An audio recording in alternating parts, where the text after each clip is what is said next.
Hello Internet and welcome to the Collective Arcana. We are a channel all about tabletop gaming. My name is Wyatt and today we're going to be talking about the Warpriest and how to homebrew it. If you like this type of content, this homebrew, then like and subscribe if you haven't already. That tells us what you're enjoying and what we should make more of.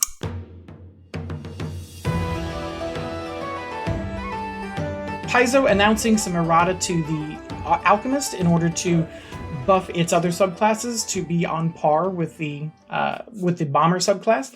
It got me thinking about another class that is a topic of a lot of debate in terms of its power level between its two subclasses, and that is the Cleric and the subclasses of Cloistered Cleric and Warpriest. Before we jump into that, though, let's have a word from our sponsor. The Dungeons & Lasers Encounters crowdfunding campaign is in full swing over on GameFound. Building upon their previous campaigns of terrain tiles, this one is all about the great outdoors and the creatures you might find there.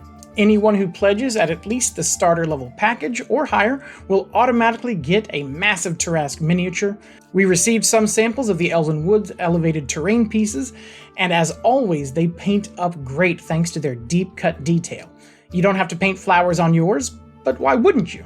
With 3 themed sets and a set of 32 classic monsters, including a wyvern, some spiders, and a wolf pack. There's also new stretch goals unlocking every day, including more monsters and terrain. There's a really cool swamp hut and some harpies, and a really nice wagon.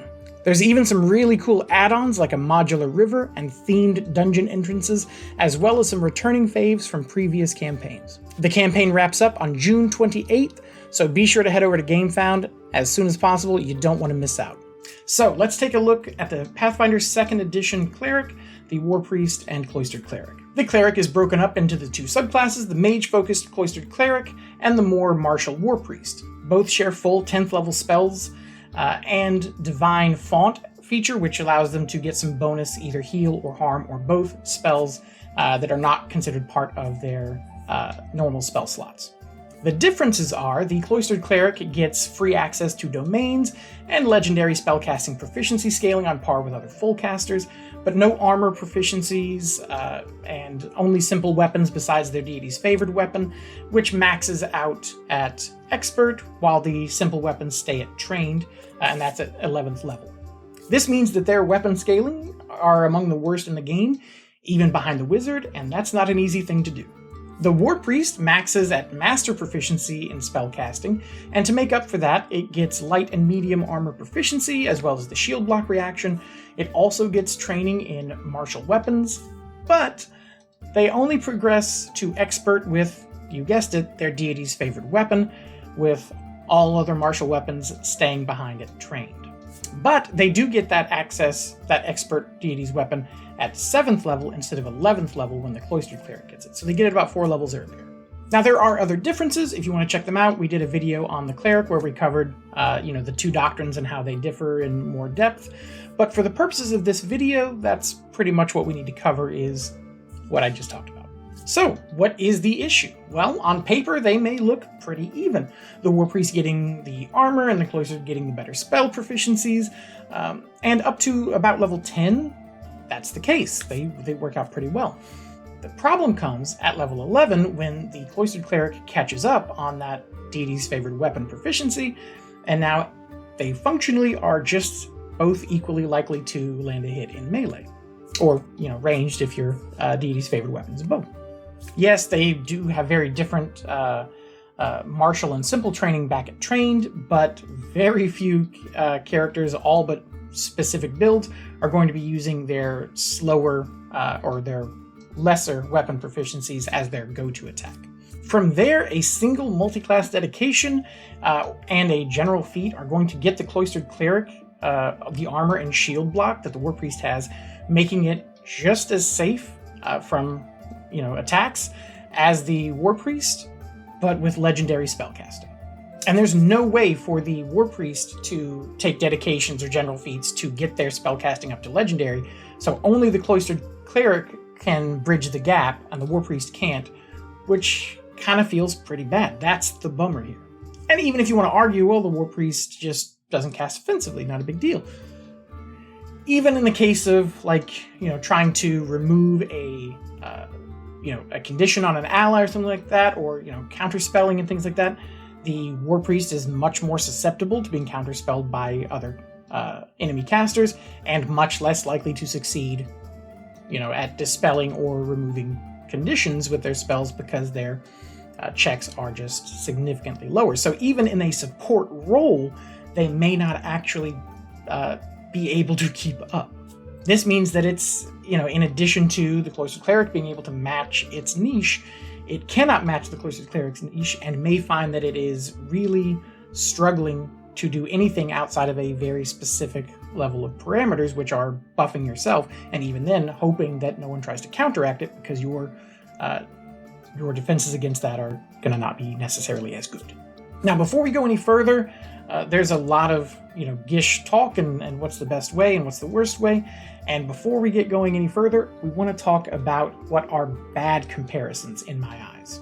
A lot of folks will want to compare the Warpriest to other dedicated Gish classes, like the Magus, or to other multi-class Gishes like the Champion with a Sorcerer dedication, or an Eldritch Trickster Rogue, things like that. Let me say up front, I think that's a very poor comparison. With 10th level spells, full spell slots, and a font, the Warpriest is not remotely the same type of Gish as these other ones. It's just got so much more magical power.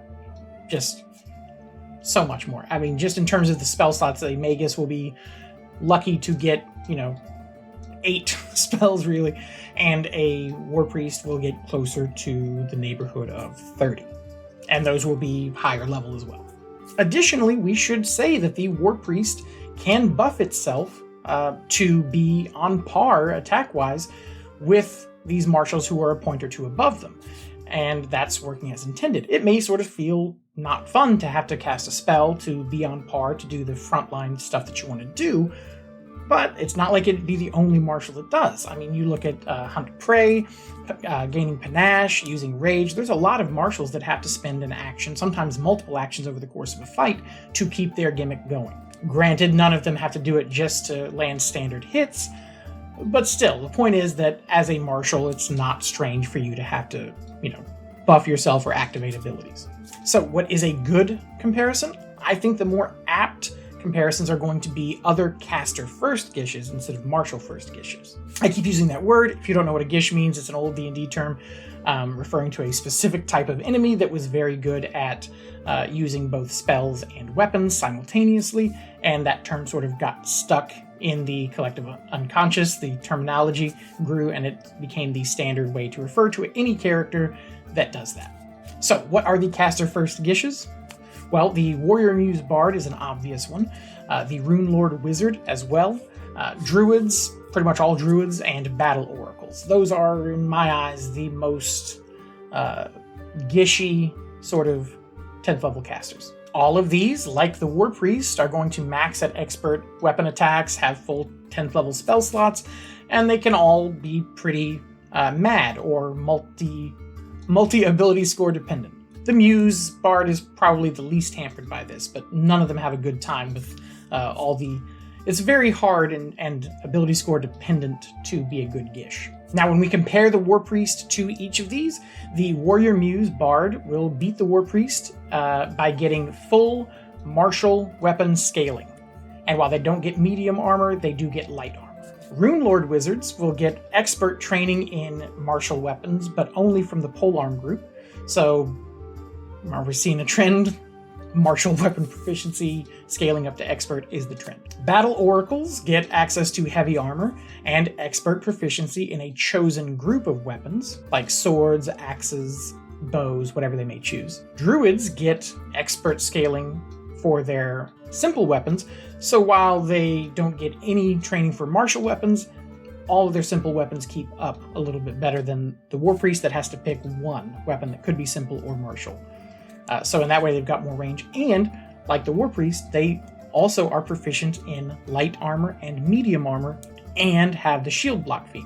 So just right there, just compared to the Druid, we can see that the Warpriest is at least a little narrower in its options than the Druid. But most crucially, they all get legendary spellcasting proficiency scaling except the Warpriest. Now, the Warpriest does beat the Bard and the Wizard in terms of armor access, but the Druid matches it, and the Oracle beats it by getting light, medium, and heavy armor. Only the Druid and Warpriest get shield block, but anyone can pick it up with a general feat at 3rd level, and all these other Gishes have access to the shield cantrip that does a pretty good job. So the Warpriest's only real edge here is that it gets expert scaling in its DD's favored weapon 4 levels earlier than any of these at level 7. These are just like the Cloistered Cleric, not getting that expert proficiency until 11th level. But that means that its edge is a short-lived one. It only lasts for 4 levels of play out of 20 before it becomes a non-factor. It doesn't start with that edge, and even then, after that level 11, when that boost ends, they don't get anything else really to make up for it. They are going to be the worst in melee, at least in terms of weapon options, and they are going to be about on par for the most part, defense-wise, if you average it out, all the while not having the spellcasting scaling that these do. And hey, look, I understand, feats can play a big part in it, as well as all the other class features that these characters can have. But the fact is, all of these classes have varied and interesting feats, usually to play into relatively well the niche of melee that they may be getting themselves involved in. And even if they can't, they can always pick up a dedication, such as a fighter dedication, a mauler, archer, whatever the case may be. They certainly wouldn't be the first character concept that requires a dedication to get to where it wants to be, and with free archetype, this becomes even more negligible. I think overall, comparing individual feats and classes is, if not necessarily a fool's errand, definitely something that's not going to be worth the trouble for the most part. I think that overall, generally speaking, they're pretty much on par with the total package sort of observation in terms of the tools that they get outside of their proficiencies. The Bard is going to be able to take better advantage of the action economy and feel very gishy the way that it can do its compositions and stuff while still moving and attacking all in the same round. You're going to have the Druid, who, if they wild shape, is going to absolutely have their own little subgenre niche of what makes them good at being a Gish. Although it is worth noting that they can't cast spells while they're in their wild shape form.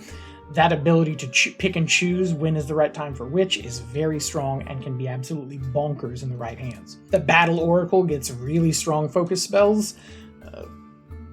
Very strong focus spells, typically Oracles have, and they'll also get a nice little passive regeneration ability that is pretty hard to ignore, and the only real downsides come for them if they don't play like Gishes, if they don't do attacks.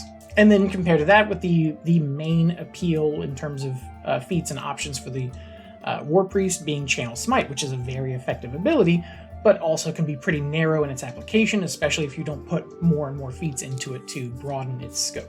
So to summarize, the Warpriest is a worse caster than these other 10th level caster Gishes, and not actually the best martial in terms of proficiencies and access. In fact, after 11, it really has no edge that any other caster first Gish cannot match or outdo.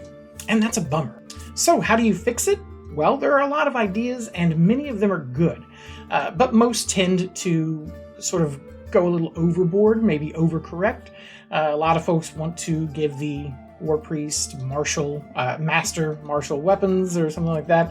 And I think that's too strong. The fact is, as long as they're going to have all of those spell slots compared to a Magus, they should not be approaching the Magus in terms of their proficiencies or their access to feats or whatever the case may be. I have seen some pitches about doing master armor proficiency, stepping on less toes, and that's totally true, and I think that could be a pretty solid fix.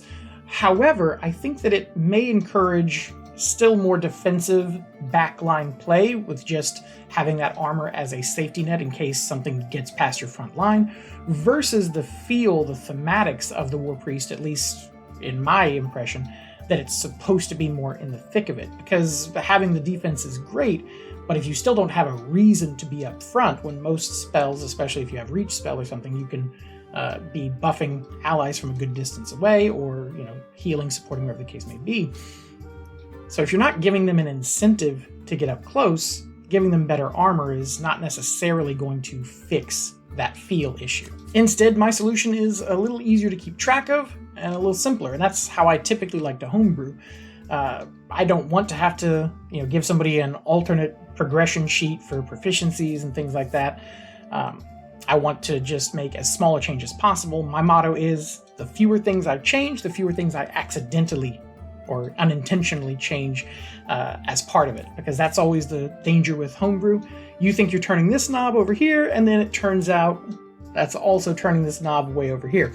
If you've ever, done like character creation in a video game, and you're like, how come when I make my, my character's, jaw longer or something, it also does something else to their face? That's sort of what's happening. And that's what you want to watch out for. So my solution is 2 things that are just flat, taken care of, don't think about it again. First, martial scaling proficiency up to expert with the deity's favored weapon. They get it at 3rd level when they would normally get their martial proficiency doctrine, and then at 7th level it goes from trained to expert to match their deity's favorite weapon. They're still going to be encouraged to use their deity's favorite weapon over their other martial weapons because of 2 things. 1, the critical specialization will only apply to the deity's favorite weapon, and 2, the deity's favorite weapon can have deadly simplicity for free. So if you're using a simple weapon, it could make it a better choice than even some of the martial weapons that you have access to, depending on what your goal is. The second change is to allow them to choose strength instead of wisdom as their class ability boost on creation.